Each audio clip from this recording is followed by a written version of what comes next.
Nico, ¿cómo estás? Cansado, pero bien. Bueno, hoy es un día, desde el punto de vista profesional, importante para vos. Te escuché contar una pequeña anécdota que es, hace algunos años atrás largaba la temporada de PPT, se reunieron con Jorge Lanata y ahí Lanata dijo, nos falta algo. Sí. Y vos dijiste, creo tener ese algo que podría estar faltando. Y era el primer indicio de esto que terminó llamándose la ruta del dinero K. Fuiste vos. No. Mirá, es interesante. Efectivamente, antes de que empiece la segunda temporada de PPT, en el 2014, Jorge nos junta a todos los periodistas que trabajábamos con él en el programa y justamente insiste en que faltaba un tema potente para empezar. Y ahí yo me acordé que había una fuente que me estaba llamando diciéndome que tenía, como se dice periodísticamente, una bomba. La verdad que yo no le estaba prestando atención a esa fuente y es una enseñanza que me quedó para siempre. Y en esa reunión yo dije, tal vez tenga algo, no sé si mencioné la palabra bomba, porque todavía no tenía el contenido, ¿no? de lo que me decía mi fuente, en quien confiaba. Y cuando lo llamé, a través de esa persona, él me presentó a otra y conocí a Federico Lascar. Y el mismo día que lo conocí, me dio los papeles originales de la empresa Tiganin, la offshore, de uno de los miembros de la familia Báez, y los extractos bancarios de las cuentas de Suiza de esa empresa, que son documentos que el periodismo es muy difícil que acceda. Y el Lascar me los estaba dando porque había trabajado con ellos, con los Báez, estaba muy enojado porque le habían robado, según él, su financiera, y tenía esa prueba espectacular para el periodismo. Papeles originales de una empresa que se hace para ocultar a los dueños, sí. Fue así, pero lo interesante es esto, Diego. Cuando yo vengo al canal y se lo cuento a Ricardo Rabanel y a Rapa, que era el productor en ese momento de PPT, él me dice que hacía un año Lanata y Nacho Otero se habían reunido con Fariña y habían tratado de avanzar en alguna historia y Fariña había sido reticente y el Lascar me había contado parte de la verdad de la relación de Fariña con Báez y de la relación que tenía el Lascar con Báez y ahí cerró. Yo no sabía la primera parte, que hacía un año se había empezado a trabajar con Fariña, por eso la verdad que fueron meses increíbles, mucha tensión, fue increíble. Nico, te llevo en la historia bien para adelante. Hay dos causas. Una es la que hoy tuvo una sentencia, es la ruta del dinero K, así se llamó, y la otra es vialidad. Sí. Se supone, de hecho el juzgado y los jueces están diciendo que ven un origen allí del dinero que luego fue lavado, pero ¿cuál es el eslabón perdido que une, digamos, las dos evoluciones? La teoría de la evolución patrimonial de Báez y hipotéticamente la de Cristina. ¿Cuál es el huesito que falta? Bueno... No hay, esto es en los papeles está así. Lázaro Báez, el 18 de mayo, si no me acuerdo, Lucía Salinas lo vas a ver bien, del 2003, pocos días antes de que Kirchner asumiera en la Casa Rosada sin dejar sus convicciones en la puerta, crea Austral Construcciones.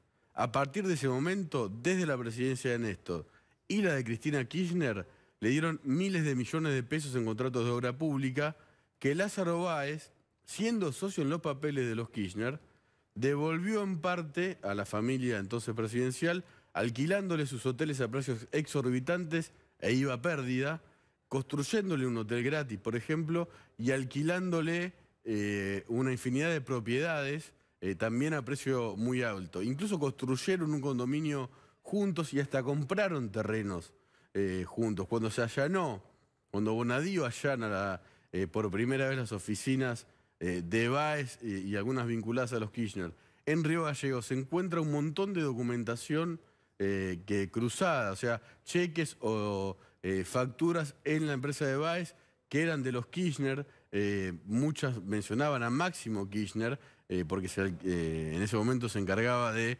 manejar toda esta renta de las propiedades que tenían en el sur, que tenía su familia, y muchas las alquilaba Lázaro, a precio de pérdida. Lo que pasa es que obviamente después ganaba la obra pública y entonces no le importaba ir a pérdida con quienes además le otorgaban esos contratos. Es como un círculo, o sea, los Kirchner del Estado apretaban un botón, plata a Lázaro Báez para la obra pública.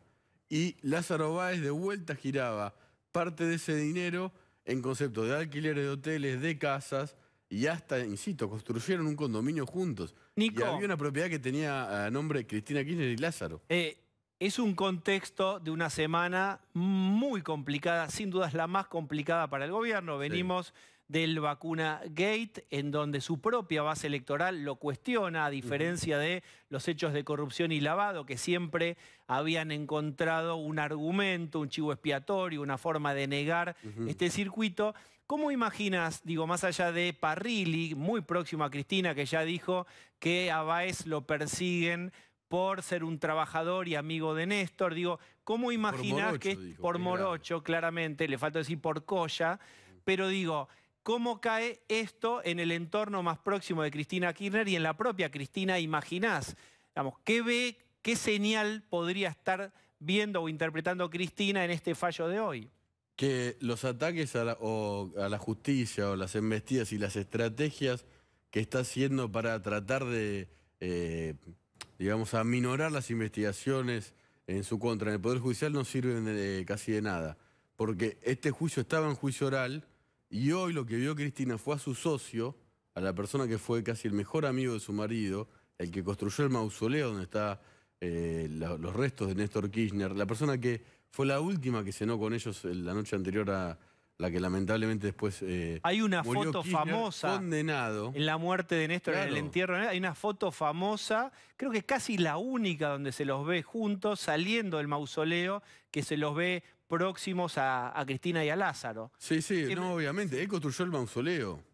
A ver, eran amigos. Cristina iba a la estancia de Báez, aunque después se llevaban mal. Pero en los papeles, en la declaración jurada de Cristina, figuraba una deuda millonaria con Báez, que después se supo que era porque Báez le construyó gratis el hotel que está al lado de su casa. Y así hay infinidad de pruebas. Las finanzas de los Kirchner y de los Báez son simbióticas. Báez le ha llegado a comprar casas a Kirchner que Kirchner había comprado. Te voy a dar un ejemplo, pero no sé el número exacto. Una casa compra $150.000. Lázaro Báez al poco tiempo se la compra, y esto es un número al azar, a $500.000. Claro, listo. Y viceversa, o sea, ahí había un flujo de dinero muy importante. Con el que había que hacer cosas, lavar, comprar, blanquear. Te llevo a un terreno más que es muy delicado, que es el familiar de Lázaro Báez. Esto generó grieta, una interna muy fuerte, hay hijos condenados. ¿Cómo crees que esto va a evolucionar? Hay hijos con incluso prisión efectiva, los dos hijos varones mayores. Hay uno que ya está en prisión en Ezeiza, va a permanecer allí. ¿Cómo ves que puede evolucionar esto? Y recordemos siempre que Lázaro guardó hermético silencio y no hubo nada que lo hiciera quebrar. Digamos, uno interpretaría fidelidad a su amigo fallecido Néstor Kirchner. Nada lo quebró. ¿Qué pasa con la familia? A ver, la familia entiendo que, por fuentes de la propia familia, está dividida. Yo no sé si peleada al nivel de no hablarse, pero es una familia, como todas las familias, muy particular. Entiendo que hay una parte, sobre todo Leandro Báez, quiero ser respetuoso porque hoy fue condenado por la justicia, y sus hermanas que le pedían a Báez que cuente cómo había ganado mucho de su dinero, dando a entender que había sido gracias a Néstor Kirchner, a quien conocían mucho. A ver, hoy parece que Cristina está alejada de Kirchner, pero poco antes de que aparezca el caso de la Ruta del Dinero acá, Cristina Kirchner, con Julio Grondona y buena parte de la conducción de la AFA, viajó a Río Gallegos e inauguró el Club Boca Juniors de Río Gallegos. El presidente era Martín Báez, que hoy está preso, y Cristina Kirchner le dice Martincito en el discurso, y Martín estaba ahí al lado. Se conocen de toda la vida, son amigos realmente. Después, cuestiones políticas y tal vez financieras mutuas los hace separar, pero ese acto es muy impresionante. Es Cristina inaugurando el club de Martín Báez, que hoy fue condenado por lavado de dinero. ¿No se daba cuenta, Cristina, que Martín Báez o Lázaro tal vez no podían comprar ese club de fútbol tan emblemático de esa ciudad, mejorar la cancha?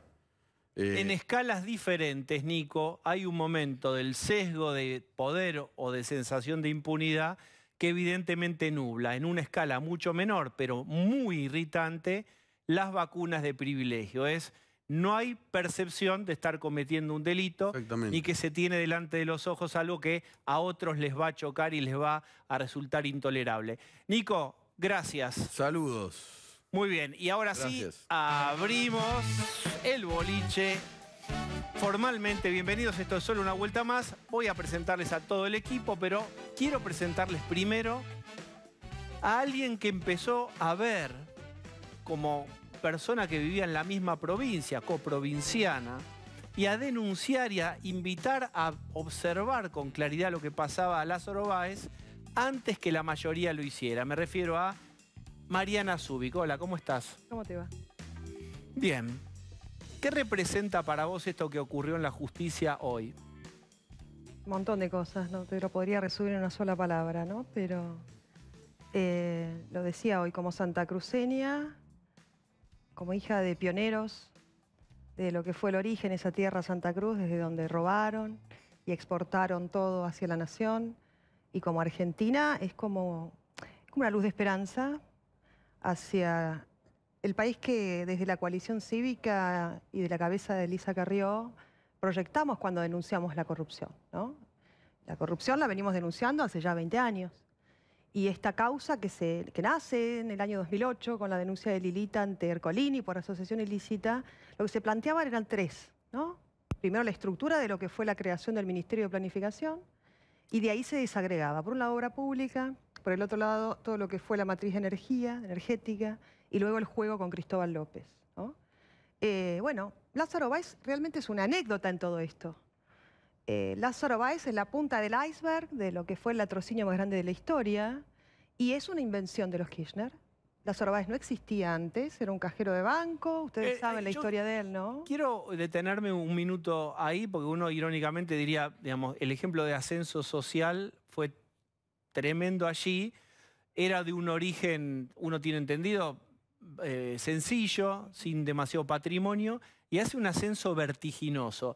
Vos viste un poco todo eso. ¿Qué era lo que veías al principio y qué empezaste a ver de él y su familia, que te empezaba a llamar la atención? Yo nací y me crié en Santa Cruz, y soy nieta de inmigrantes que bajaron a la localidad de Puerto San Julián, donde bajaban todos los barcos, por parte de mi abuela materna, fundadores, mi abuela paterna también. Y nada, a ver, Santa Cruz y fundamentalmente Río Gallegos era una localidad muy chica.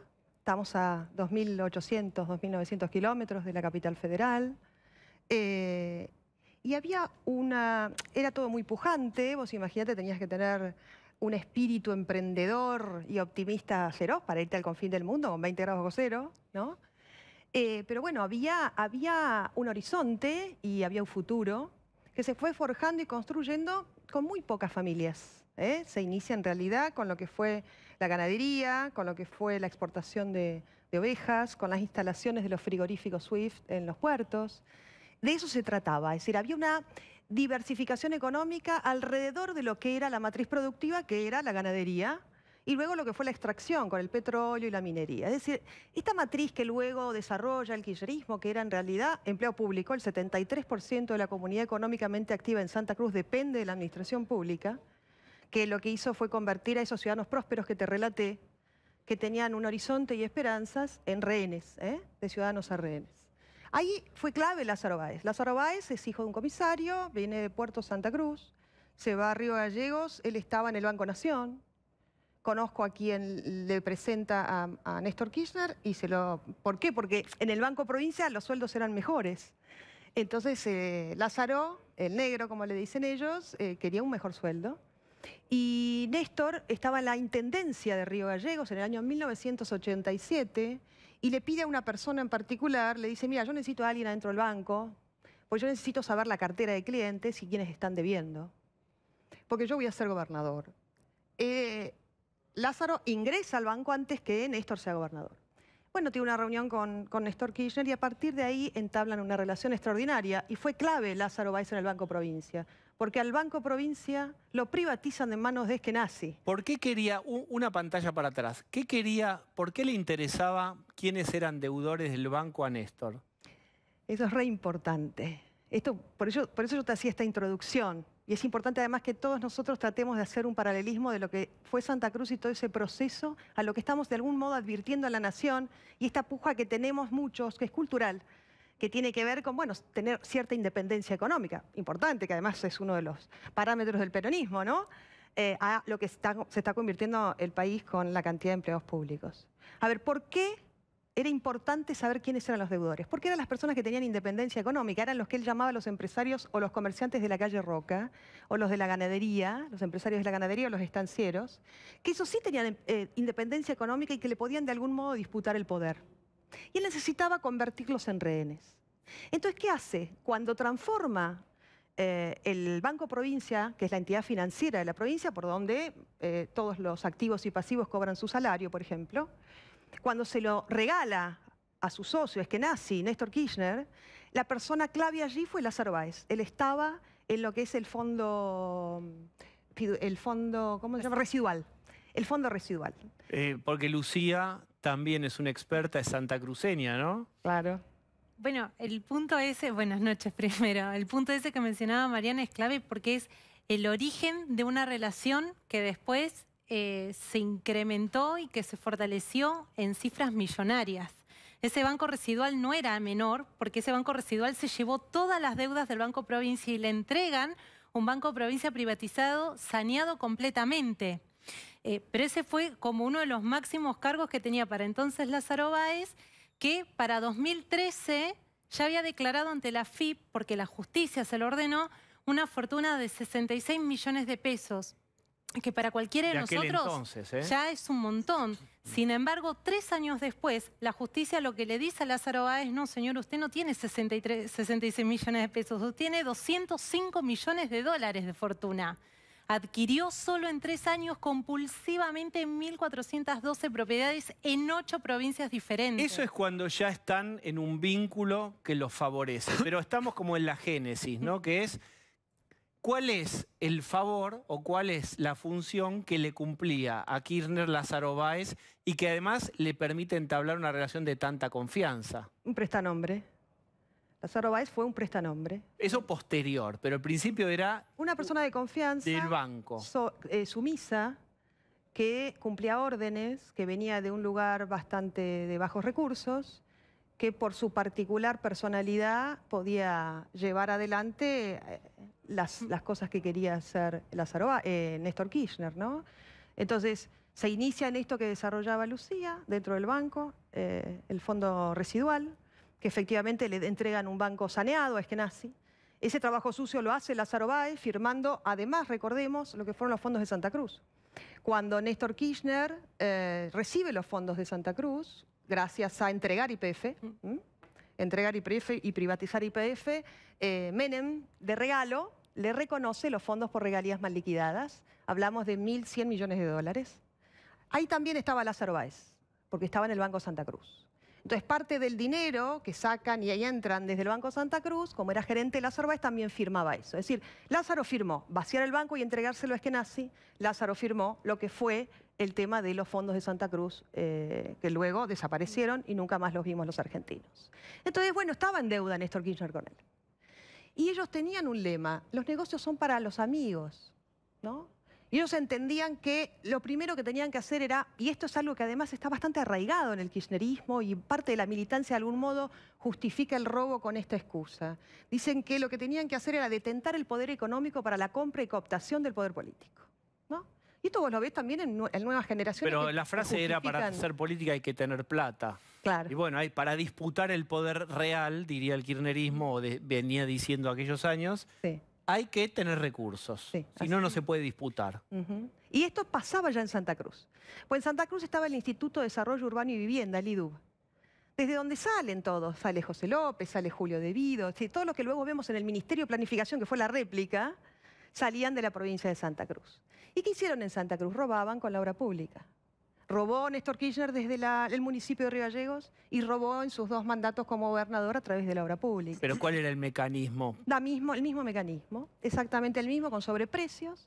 Y el tema era arrodillar a los empresarios de la construcción, entre ellos a la familia Gotti, que lo que hicieron fue vaciar la empresa Gotti, que era la única empresa que tenía la logística para poder llevar adelante las licitaciones y las obras públicas. Y lo que hicieron, le metieron la figura de síndico a Lázaro Báez adentro de Gotti Hermanos. Le vacía Lázaro Báez la empresa a los hermanos Gotti y crea Austral Construcciones utilizando la maquinaria de Gotti Hermanos, porque Austral Construcciones la habían fundado 12 días antes que Néstor Kirchner asuma la presidencia. ¿Y cómo lo logra? ¿Cómo asfixia y se queda con...? A través del Banco Residual y a través de decirle lo siguiente. Esto fue una conversación que yo tuve con uno de los Gotti, que está en el libro, en El Origen, y él me contaba lo siguiente. Lo que hacen fue endeudarlos. Le decían, yo te voy a otorgar tales y cuales obras a vos. Ellos compran mayor cantidad de maquinarias y te dicen, bueno, acá tengo el banco, te doy el banco. Y a través del banco ellos toman deuda. Y luego le dicen, bueno, la verdad que ahora me vas a tener que devolver toda la plata que te di en el banco. Y la licitación en realidad se la voy a dar a Lázaro Báez a través de Austral Construcciones. Y hacían adendas a través de Ernesto Clarence sobre las obras que adjudicaban a Gotti Hermanos. A ver, Lucía. Porque ahí Gotti Hermanos fue como la primera Austral Construcciones que existió en Santa Cruz. Fue la gran ganadora de mucha obra pública hasta que Néstor Kirchner llega a la gobernación, y lo que empiezan a hacer, no solo a través de la figura de Lázaro Báez como una suerte de interventor, porque era una empresa ya endeudada, Gotti, es crear una empresa que pueda cobrar las certificaciones de obra que estaban a nombre de Gotti. Entonces ahí es donde nace Austral Construcciones. Lo que pasó es que Austral Construcciones, la firma insignia de Lázaro Báez, estuvo inactiva durante muchísimos años, hasta que el 12 de mayo de 2003 esa empresa se activa y en 2004 empieza a ganar obra pública. La justicia dijo que esto fue un plan pergeñado durante 10 años. No es que esos 3 años por los cuales hoy se acusó a Lázaro Báez de haber lavado 60 millones de dólares inició en 2010. Lo que la justicia determinó en distintos expedientes es que esta es una maniobra que llevaba muchos años de planificación. Las fechas lo indican. Austral Construcciones se reactiva en mayo del 2003. Austral Construcciones entra en cesación de pago en diciembre de 2015, cuando Cristina Kirchner deja la Casa Rosada. ¿Por qué? Porque el único cliente de Austral Construcciones durante sus 12 años de vida o sus 10 años de vida fue el Estado Nacional. Y también su otro cliente durante todos esos años fue la familia Kirchner. Eran los únicos 2 ingresos seguros, firmes, que mes tras mes tenía Austral Construcciones. Una empresa a la que hoy la justicia no solo encontró como la piedra fundacional de todas estas operaciones de lavado de dinero, sino también una empresa a la que la obligó a pagar una multa millonaria en dólares por estos 60 millones de dólares que se lavaron.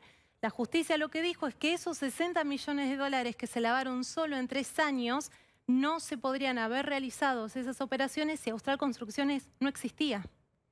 Bien, estamos en la génesis de ese vínculo. Te adelanto la historia completamente a tiempo actual y después volvemos. Vamos como en una serie yendo y viniendo. Hay un silencio que fue inquebrantable de Lázaro Báez, como una fidelidad al amigo que ya no está, que es Néstor.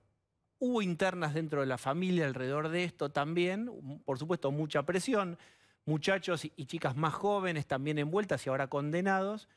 ¿Cuál es la característica o cómo explicás la lealtad, o si quedó explicada un poco lo que acabas de contar de Lázaro con respecto a su silencio? No es lealtad, es lo que yo te decía, es decir, Lázaro es una invención de ellos.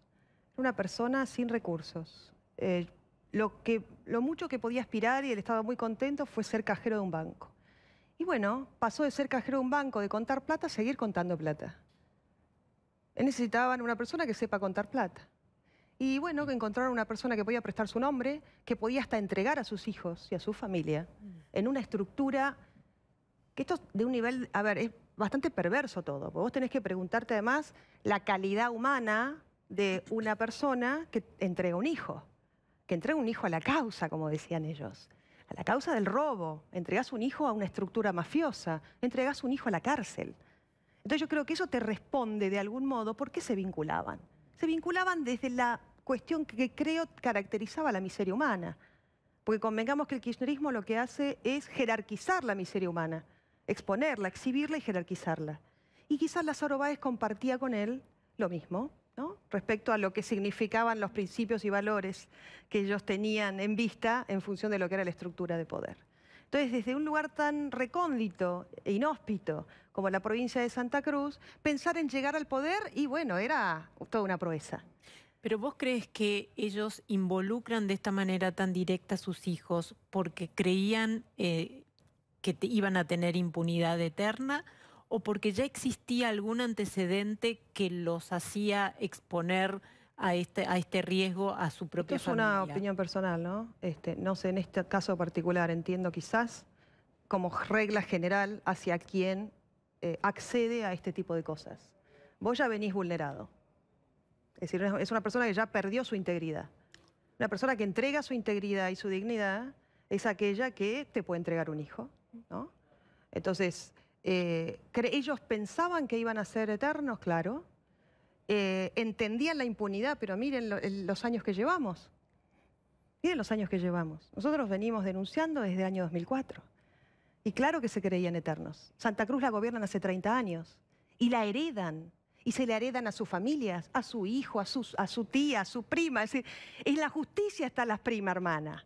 En la justicia están las sobrinas de la provincia de Santa Cruz. En el gobierno está la hermana de Néstor Carlos Kirchner, cuñada de Cristina Fernández de Kirchner. Entonces, claro que se sienten impunes. Y es lo que está pasando hoy en la Argentina con todo lo que ha sido el escándalo de las vacunas, ¿no? Entonces, hay todo un nivel de descomposición que viene desde un proceso de hace muchísimo tiempo, que atraviesa toda la sociedad argentina. Y en realidad el kirchnerismo es un emergente, es una expresión de esa descomposición social. A ver, yo me fui de Santa Cruz, me tuve que ir de Santa Cruz, pero yo amo Santa Cruz. Es decir, soy hija de alguien que puso una de las primeras piedras en esa provincia. Entonces, es muy doloroso, porque además tengo a la mitad de mi familia fuera de la Argentina, como muchos que quizá me están viendo, que los hijos se tuvieron que ir de la Argentina. Entonces, esto que pasó hoy, para todos nosotros, para mí como santacruceña, que yo lo viví a Lázaro, conozco a sus hijos, conozco a sus nietos. Uno de sus nietos es muy amigo de una de mis hijas. Entonces, yo entiendo el dolor, porque a mí también me duele. No puedo creer que haya involucrado a sus hijos. No puedo creer, nadie, ninguno de nosotros se puede regocijar con que los chicos estén involucrados. Son chicos que tenían un futuro en esa provincia, todos tenían un futuro. Destruyeron la posibilidad de tener un futuro con dignidad en la provincia. Igualmente la familia Kirchner como la familia Báez tenían una mirada de que Santa Cruz era su terreno. Yo me acuerdo el día que conocí el mausoleo de Néstor Kirchner, que fui con Lucía por una cobertura de Clarín, y ella, que todavía no trabajaba en el diario, me acompañó a conocerlo. Y está la imagen, aparte del libro de Lucía, Sí. ¿no? Que es de Pancho Muñoz, si no me equivoco, de Opi Santa Cruz, que es Cristina saliendo del mausoleo con Lázaro y atrás un Máximo muy distinto al Máximo A lo de hoy. mejor en un ratito podemos buscar esa... Ahí la tienen, miren lo que es una producción. Esa foto, yo me puedo equivocar, me parece que es la única foto en donde lucen juntos Cristina con Lázaro y todo lo que se ha escrito sobre hay una posterior, Lu, que es... Esa es que se cuando están riendo, fallece ¿no? la Claro. madre de Néstor Kirchner e ingresan en el mausoleo los restos de la madre de Néstor Kirchner. La que se refiere Pablo es una foto con un Lázaro con campera verde, si no me equivoco, Claro. en la que está Máximo y en la que está uno de los hijos de Lázaro Báez, todos ellos saliendo del mausoleo después de 2011, cuando fue que se inauguró ese mausoleo que construyó Austral Construcciones. Porque no hay manera de explicar la fortuna de Lázaro Báez, no hay manera de entender todas estas maniobras sin la existencia de Austral Construcciones. Y esto tiene un punto importante, porque la justicia nunca se centró en la amistad de la familia Kirchner y Lázaro Báez. La justicia no juzgó la amistad. Mirá, ahí está, ahí encontró Maxi. Ah, bueno, ahí lo perdimos. Esa foto es la inauguración de una obra en la que viajó también Néstor Kirchner cuando ya era presidente de la Nación. Una obra que es sobre la Ruta 3, una de las obras denunciadas por sobreprecio en el juicio contra Cristina Kirchner. Lo importante es entender que lo que la justicia determinó no es que Lázaro Báez y la familia Kirchner eran amigos. Sí. La justicia lo que investigó es que mientras Lázaro Báez se convertía en el principal contratista de obra pública de Santa Cruz, que utilizó esa empresa para lavar 60 millones de Ahí está, dólares... es eso. A es eso se esa la refería foto. Lucía. Esa es la que yo decía. Exactamente. Fíjense, es saliendo del mausoleo, Es Martín un Báez el que Lázaro, está atrás. un Lázaro con complicidad con Máximo y no con Sí. Cristina, con quien, como describían, ella no lo soportaba a Lázaro y después le reprocha un montón de cuestiones posteriores a la muerte de Néstor Kirchner. Pero es importante lo que vos hablabas del silencio de este hombre duro, de este hombre del sur, que no se quebró nunca en virtud de la relación con su amigo, ¿no es cierto? Osvaldo Bazán. Sí, no, hay una cosa que me había quedado pensando en lo que dijo Mariana. No involucraron a sus hijos. Sus hijos no eran menores cuando se involucraron, ¿no? Algunos sí. Pero digo, porque Leandro era menor. también como en el caso Melina era menor también. como en el caso de Cristina, hablar de niños, digo, son gente mayor, también son responsables. Por supuesto. Claro que son responsables. Son penalmente responsables. Bueno, a la justicia no le alcanzó con que ellos Claro. digan no sabíamos nada, no firmamos ningún papel. Suiza colaboró, porque lo importante de esta causa es que hay un montón de documentación que vino de Suiza. Y la documentación de los bancos suizos determinó que los beneficiarios finales de todas esas cuentas que se utilizaron para mover estas cifras de dinero eran los 4 hijos de Lázaro Báez. Y estaban los documentos de ellos, estaban las firmas de ellos. No alcanzó que ellos digan que no eran conocedores de esto. Porque hoy la justicia, aunque a las hijas les dio una pena menor en suspenso, a los 2 hijos varones les dio en el grado de responsabilidad la pena mayor. Y ¿por qué es importante esto? Y vuelvo a lo anterior. La justicia no se centró en la amistad. La justicia dijo que mientras Lázaro Báez era el principal contratista de obra pública de Santa Cruz, había tenido al menos 28 vínculos comerciales con la familia Kirchner en simultáneo. Era un circuito permanente de dinero. Eran socios, eran empleados, eran clientes, manejaban hoteles, compartían terrenos. Digo, había una relación patrimonial muy intrínseca. Ahí vuelvo a la historia que cuenta Mariana en primera persona de una provincia que es tu provincia.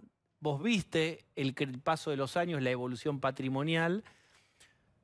¿Cómo crees que los vecinos, la ciudadanía de Santa Cruz percibió todos estos años? ¿Cuánto de aval o cuánto de miedo? ¿Cuánto de rana en el agua que se va cocinando y de naturalización hay?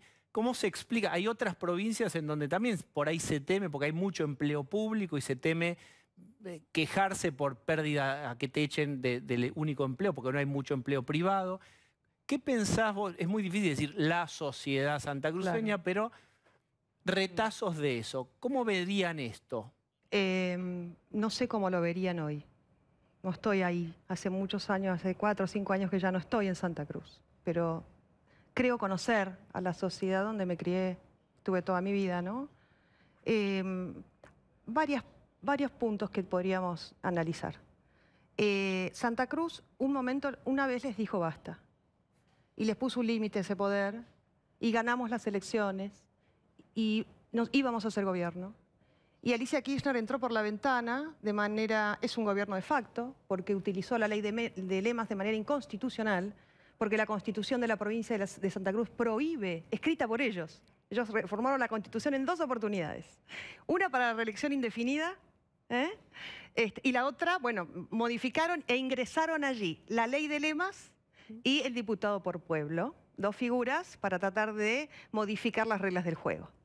Y en la Constitución decía explícitamente que ni el gobernador ni el vice podían ser elegidos por ley de lemas. No les importó, artículo 104 de la Constitución de la provincia de Santa Cruz. No les importó, utilizaron la ley de lemas y ganaron con la sumatoria de votos. ¿Qué es la ley de lemas? Se candidatan ellos 3, vos sacás la mayor cantidad de votos, pero ellos aumentan en un punto y te ganan la gobernación. Bueno, ¿qué pasó a partir de ahí en Santa Cruz? Lo siento, Diego, te gané la gobernación. Y bueno, Osvaldo, ¿qué va? ¿Qué pasó ahí en Santa Cruz? Y muchos renunciaron a seguir peleando. Porque significaba arriesgar su trabajo, su salud, su vida y la de sus hijos. O sea, en un momento era demasiado costoso dar la pelea. Sí. Era preferible irse. A todo esto, para lograr ganar las elecciones, bueno, sí, el miedo es un factor. Cuando decís perder su vida, ¿alguien perdió su vida? Claro. Vittorio Gotti. Está escrito en el libro y declarada por su... ¿Recordá quién fue? Vittorio Gotti, fundador de la empresa Gotti Hermanos, presidente de Gotti Hermanos. Él tenía miedo, había tenido una discusión con Julio De Vido y le dijo a su hija, esto está escrito en mi libro, declarado por ella, le dijo a su hija, que es una extraordinaria persona, le dio un arma, ellos jamás usaron armas, porque tengo miedo. Y él se va a Punta Arenas, Chile, que es un lugar de mucha frecuencia de todos los galleguenses, que todos conocen perfectamente la ruta, y cuando vuelve de Punta Arenas, tiene un accidente extraño en una recta y muere él y su mujer. Bueno, la camioneta desapareció, quedó en Punta Arenas. Al inicio toda la familia pensó que lo habían matado. Y luego, bueno, su hijo, uno de sus hijos, Sergio Gotti, terminó negociando con Lázaro Báez y construyendo lo que ustedes vieron, ¿no? Pero eso, para todos los santacruceños, nosotros luego investigamos y tratamos de hablar con personas que luego no quisieron testimoniar. Pero yo me hago cargo de lo que digo y su hija también. Su hija también cree que fue víctima de los Kirchner. Bien, es fuerte. Sayago, sí. Sayago es otra víctima. Sayago era un policía que se lo plantaron a Sergio Acevedo. Y Sergio Acevedo dijo, me van a plantar un muerto. Y así fue. Sayago era un policía en la localidad norte de la provincia de Santa Cruz. Sergio que lo Acevedo fue matan. gobernador y después se fue. Se fue Sergio. Sergio estaba repatriando los fondos de Santa Cruz y estaba saneando la provincia. Y bueno, y le significó el cargo y la carrera política también, porque no sé luego con qué lo amenazaron, nunca más volvió a hablar. Ahí volvemos a eso, como en una panorámica. Jorge Giacobbe, ¿qué impacto tiene? Por supuesto hay una sociedad agrietada y no todo el mundo va a decodificar esto del mismo modo. ¿Qué impacto para vos podría llegar a tener con el correr de los días o incluso desde hoy un fallo de estas características? Porque es muy importante. Mira, me parece que esto, como todos los fallos anteriores, lo primero que hay que decir es que viene de una justicia argentina que tiene 2% de imagen positiva, para arrancar. Y después me parece que entra dentro del cinismo en el cual están las posiciones en la grieta. A todos aquellos que odian a Cristina, para ellos Cristina es culpable, lo diga la justicia o no lo diga la justicia. No importa. Y para el 30% que la quiere y que la sostiene, Cristina es una víctima de una persecución judicial. De modo tal que lo que diga realmente la justicia, tenga razón, no tenga razón, esté manipulada o no esté manipulada, debe ir abstracto para este caso. Y dentro del 30% que quiere a Cristina y va a buscar todas las argumentaciones necesarias para defender lo que tiene puesto en términos de idealización para con ella, hay una parte que incluso te dice claramente que la corrupción para sostener el proyecto revolucionario es una corrupción que está bien. Entonces, esto es bien idiosincrático de los argentinos, porque todo el proyecto de corrupción del kirchnerismo y de todos los proyectos de corrupción que ha habido en todos los niveles de la política argentina está sustentado sobre una creencia que siempre fue muy fuerte y que fue cierta, que es que nunca pasa nada. Bien, pero hoy Porque nunca pasó nada. Pero hoy pasó. Hace Ahora rato que empieza a pasa. pasar. Hace rato que pasa. Ahora empieza a pasar. Hace rato que Pero pasa es en una la novedad, Argentina. Mariana. Hace Ninguno rato que creía. pasa en la Argentina. Pero José Ok. López Con también la causa fue condenado. Cuadernos, 32 arrepentidos. Con la causa Cuadernos, embargos por más de 160.000 millones. Y tuvieron más de 100 presos. Así es. Hace rato que pasa en la Argentina. Es un proceso lento, pero hace rato que pasa. 6 causas elevadas a juicio oral Cristina Fernández de Kirchner, 5 pedidos de detención que fueron cayendo, pero hace rato que viene pasando en la Argentina. Es cierto que, como vos decís, hay un tema de idiosincrasia y cultural. Ahora, déjame decirte que la evidencia mata la creencia. Yo entiendo el fanatismo. Bueno, yo estoy viendo Entiendo núcleo, el fanatismo. que hay un núcleo duro para la cual la evidencia no perfora la creencia. Pero espera, yo tengo ganas de discutir O sea, con la Mariana en este sentido. evidencia es la tonelada de pruebas, aún así no perfora la creencia y es porque esa creencia construye identidad. Y si eso es lo que yo creo y que me da forma, porque me da un ser, porque yo soy kirchnerista, suponete, yo no estoy para deconstruirme mi identidad por una causa de Entonces es corrupción. parcialmente cierto. Es decir, para alguna gente la evidencia realmente mata la creencia, para otra gente no. Hay gente que cree que la Tierra es plana, Obvio. hay gente que no se quiere vacunar, Claro, sí. hay gente que cree que Dios existe. Así es. ¿Ok? Muy bien. Sí. Entonces la evidencia va por un lado y la creencia muchas veces es más fuerte. Bien, Claramente. Ahora, Sí. yo digo siempre, Diego, los argentinos no votamos honestos. No votamos honestos y esto es parte de la idiosincrasia que tenemos. ¿Por qué? Porque creemos que a los honestos se los va a Bueno, la comer el historia sistema. argentina no dice tanto Pero como espera, eso, ¿no? ¿no es está tan así. cambiando esto, Jorge, de hace unos años a esta parte? Antes parece? era solo se vota con el bolsillo. Y uno empieza a ver, y lo vio también en las elecciones pasadas, lo vio en algunas marchas que acompañaron a Macri, aún con su final económico. Y ahí hubo un voto que igual se cristalizó fuerte, que fue el del 41. ¿No crees que hay algo que está ocurriendo allí? Diego, yo creo que lo que ha cambiado en la Argentina es que la corrupción como demanda social se ha puesto entre los 5 primeros puestos. Ahora, nos quejamos de la corrupción, pero después a la hora de votar, para manejar a los ladrones, elegimos entre los Alibabás. Y esto me parece que es una evidencia. No, para no, los no es tan argentinos, evidencia. Espera, déjame terminar la idea. Sí. Para los argentinos, la anomia es un riesgo más importante que un corrupto y que un mal gestor. Bueno, ahora tenemos todo junto. Y ahora, bueno, ahora tenemos todo juntos. Okay. Pero digo, cuando vemos un honesto los argentinos en las urnas, lo votamos para la legislativa, Sí. lo dejamos en un tercer lugar, Sí. lo utilizamos para ladrarle al poder, Mariana, pero no sé si para darle un cargo ejecutivo, porque No creemos... es tan así. que De se hecho, va- en Se realidad... me mezcla deseo con análisis. Claro, ahí va. Está No, cambiando. con los datos. Claro. Veamos con los datos Dale. en realidad. Dale. A ver, 41% cambiemos, pero hubieron más votos que no fueron al kirchnerismo Ujú. y que no van a votar jamás al kirchnerismo, que se fueron por otro lugar. Es decir, no es cierto que el argentino vote mafiosos. Mariana, estás poniendo la ¿Entendés? corrupción de un solo lado. No, lo que digo es, no es cierto que el argentino vote mafiosos, que vote únicamente al kirchnerismo. No era solamente el 41%, 41% cambiemos, pero hay muchos más, un 10% más, que votó esta expresión política que no tenía nada que ver con el kirchnerismo y que además hablaban de república, de justicia, de independencia de la justicia y de transparencia. Es decir, eso es lo que buscan los argentinos, en su gran mayoría. Creo que el problema fue, no que ganaron ellos, sino que perdimos nosotros. Yo Eso creo es que otra igualmente discusión. hoy en día el tema de la corrupción va a aparecer, pero va a aparecer por otra cosa. No va a aparecer por este caso que estamos hablando hoy. Va a aparecer por el tema de colarse en la fila. El tema de la vacuna, el tema del manejo de la vacuna y del colarse en la fila, hoy para mí pesa. Y eso también es corrupción. Bien, voy a despedir a Mariana Zubik. Gracias, Mariana. A vos. Recordamos esto que dijimos al principio y es cuando los reflectores todavía no estaban sobre lo que pasaba allí, bien en el sur, con Lázaro Báez y su evolución patrimonial, vos ya lo estabas viendo y lo estaban Déjame denunciando. decirle algo a los santacruceños, que me quede ahí con una cosa, que la esperanza vence al miedo. Y ojalá esto les encienda la esperanza nuevamente. Eso es lo que yo más deseo aún sin volver a Santa Cruz. Bien. Gracias. Muchas gracias. A vos. Bueno, ¿cómo sigue? Ahí vuelvo a Giacobbe, se había puesto picante ahí la discusión entre, se la sigo yo, entre el crudo relato de Se la sigo Giacobbe yo. y lo que uno desearía escuchar también. Lucía Salinas, Sí. yo hablaba de dos causas. Ujú. Es una, la de Ruta del Dinero, y otra Sí, es obra. Vialidad, donde está Cristina. ¿Condiciona el fallo de hoy la causa de Vialidad? Digamos, ¿le empeora el escenario a Cristina Kirchner? Bueno, en primer término hay que decir que el ex socio comercial de Cristina Kirchner, con quien tuvieron 28 vínculos comerciales, esté condenado por lavado de dinero en un periodo de tiempo mientras ellos tenían todos esos negocios, no es gratuito. Claro. Eso no significa que en esta causa la ruta del dinero acá esté implicada directamente Cristina. Cristina está imputada, pero está con una falta de mérito, es decir, se sigue investigando si hay pruebas para involucrarla.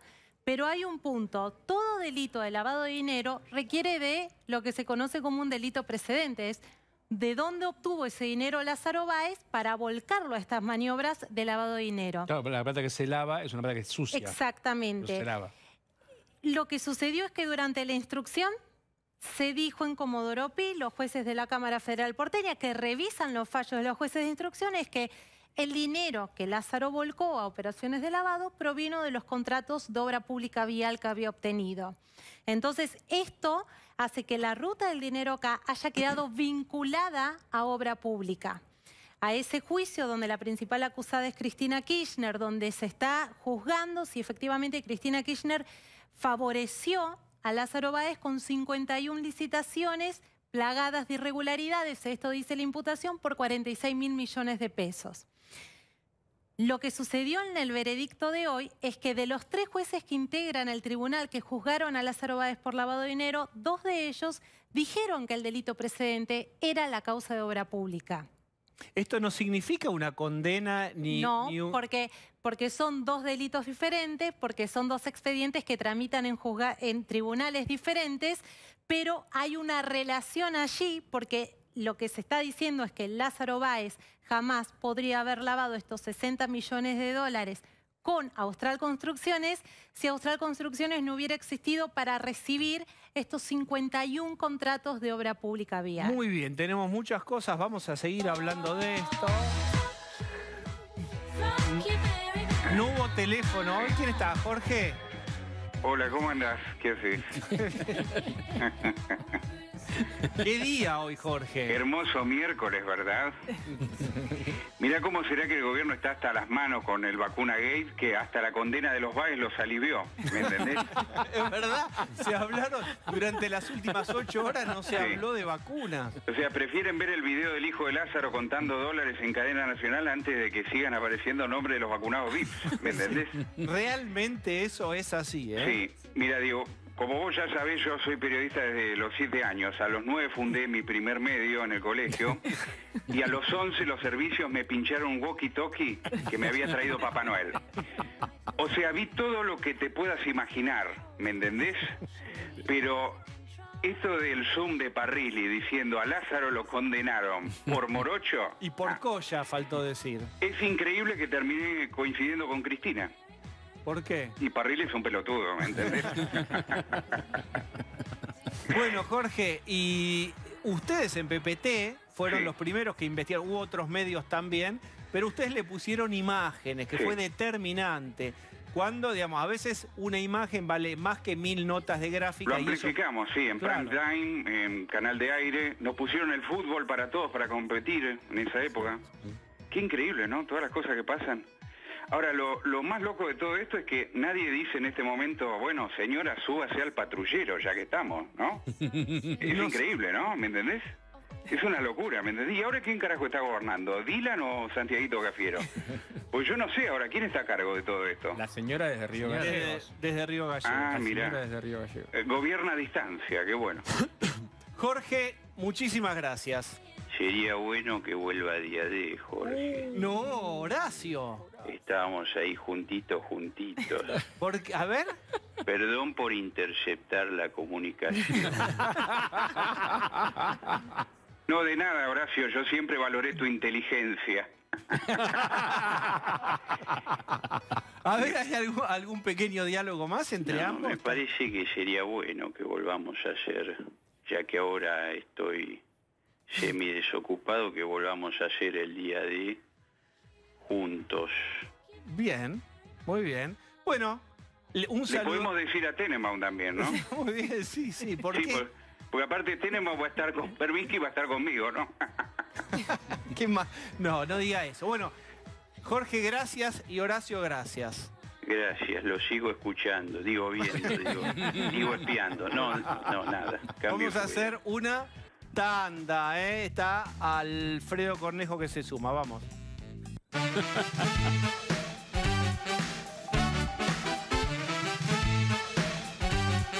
Muy bien, seguimos. Está Alfredo Cornejo con nosotros. Hola, Alfredo.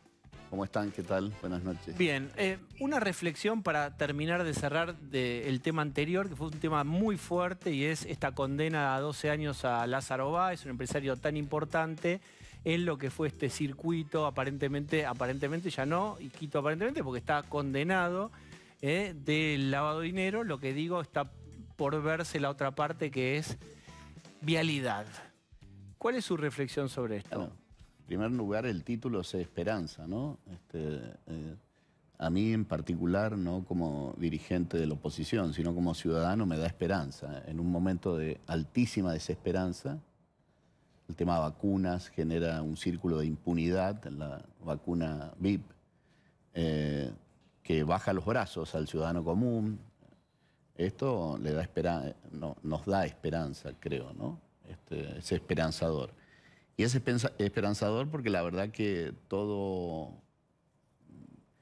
si bien no había información sobre la causa, como es lógico, sobre la resolución, digo, algunos sospechaban que podía ser una condena leve y con otros argumentos y otra tipificación. Y me parece que haberlo vinculado a casos de corrupción genera que este proceso esclarezca lo que pasó en ese tiempo. Voy un minuto a Giacobbe. Él suele hacer estos estudios de opinión pública que tienen con esta herramienta que es la nube de palabras. Así es. ¿Qué pasa con la palabra que acaba de enunciar Cornejo, que es esperanza? La palabra esperanza es la palabra que aparece siempre en la nube de palabras de una persona a la cual la opinión pública está construyendo para sentarla en el sillón ejecutivo, en el presidencial, en el de la gobernación o en el de un municipio. ¿Ok? Es decir, es el momento de la carrera de un político donde la gente proyecta sobre él todo lo que necesita que sea solucionado. Pasó con Cristina, al principio era esperanza, pasó con Macri, al principio era esperanza, pasó con Alberto, al principio era esperanza. Eso después se descompone, ¿ok? Pero que enseguida se rompe. por ahí no tiene un candidato todavía o una candidata, no tiene un nombre, pero que circule esto que decía, en una parte, por supuesto, no toda la sociedad, pero una buena parte de la sociedad, algo que se recree, que es la esperanza, ¿qué produce? A ver, la esperanza es necesaria, digo, pero también hay que moderarla, porque el pueblo argentino viene construyendo siempre liderazgos en torno solamente a la esperanza. Espera, Y entonces, una cosa es esperanza y otra cosa es ilusión, porque hay como también cierta alucinación de proyección al líder, que creo que se confunde a veces con esperanza. Pero sí, que no totalmente. es. Sí, está bien. Imposible. Es un no apunte vivir, ajustadísimo, pero yo hablo de esperanza. Perdón, Alfredo, yo hablo de esperanza porque la opinión pública lo llama así, digamos, aunque es absolutamente más ajustado el comentario tuyo. Está bien, vos decís, sin esperanza no se puede, pero no alcanza. Tiene que haber otra cosa después que le dé solidez. Pero es un ladrillo inicial necesario. Alfredo. No, digo que en la vida individual uno no puede prosperar ni levantarse en la mañana si no es con esperanza, ¿no? En la vida colectiva, sin esperanza, es difícil esa construcción de futuro. El punto que esa esperanza efectivamente muchas veces ha sido, Una ilusión. se ha transformado en desilusión, ¿no? ¿Cuántas veces ha ocurrido? En el mundo, en la Argentina, ni hablar, ¿no? Y hoy hicieron una interpelación, nos están pidiendo interpelar a la ministra de Salud. Hoy se presentaron en el Congreso. Así es. Nosotros, los dos bloques de diputados y senadores de Juntos por el Cambio, estamos proponiendo la interpelación de Santiago Cafiero. El 1 de marzo empiezan las sesiones ordinarias. Vamos a presentarlo inmediatamente. La interpelación de Santiago Cafiero y de Carla Bisotti. Queremos en un pleno público a la luz del día que expliquen qué pasó con las 3.000 dosis que se separaron para el Ministerio de Salud. Queremos saber en qué consiste ese inventario, quiénes fueron vacunados y paralelamente a eso hemos presentado un proyecto de ley que con el mismo sistema informático que tiene el Estado Nacional se pueda seguir toda la vacunación anterior y la nueva de efectores públicos y de efectores privados, de manera tal de que esté en datos abiertos, ¿no? Bien, el presidente desde México, esto fue ayer, le pegó muy duro a la oposición, se defendió atacando y recordando los antecedentes de algunas causas judiciales que están abiertas, según él se debería investigar la justicia ahí, y no estos allanamientos que hubo y estas investigaciones sobre las vacunas. ¿Cuál es su reflexión sobre eso? Que está volviendo sobre sus propias palabras, un poco lo que ha venido haciendo durante muchísimo tiempo, ¿no? Yo debo recordar que menos de un año antes de ser candidato a presidente hablaba pestes de Cristina Fernández de Kirchner, ¿no? Está volviendo sobre sus propias palabras. Él dijo que esto era muy grave y le pidió la renuncia al ministro de Salud y ahora resulta que es una payasada, o sea, está contradiciéndose una vez más, ¿no? Y me parece que todos los exabruptos de ayer, me parece que está desilusionado que con la renuncia de Ginés creía que esto se aplacaba. Y ahora tiene un problema mayor, porque Ginés no está satisfecho con su renuncia y su salida como ha sido, y él no está satisfecho porque no ha frenado la sangría, ¿no? Entonces, ¿qué responsabilidad creen ustedes que tiene el presidente? Yo creo que él tiene responsabilidad porque todo este proceso es turbio, todo el proceso es turbio. Su íntimo amigo, que es Eduardo Valdés, se fue a vacunar con unos argumentos tan pobres, que se iba a México cuando, no sé, todos sabemos que se vacunó el jueves de primera dosis y viajaban el domingo en la noche. O sea, una cosa, la publicación de Lancet explica que la inmunización opera 40 días después de la segunda dosis, en promedio, digamos. Con lo cual es absurdo, hasta cada vez que hablan... No daban los tiempos. No daban los tiempos, y es su íntimo amigo. Cuesta creer que el presidente no sepa. Me parece que el presidente está desubicado, literalmente desubicado en tiempo y espacio, ¿no? Bien, Cornejo, gracias por la visita. Vamos a hacer la última tanda.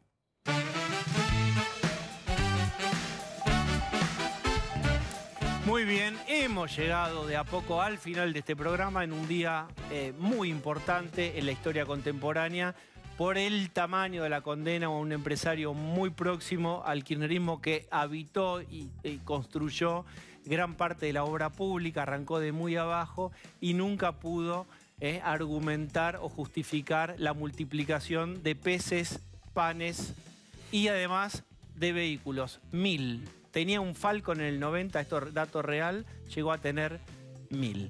Muy bien, se quedan con A Dos Voces. Hasta mañana.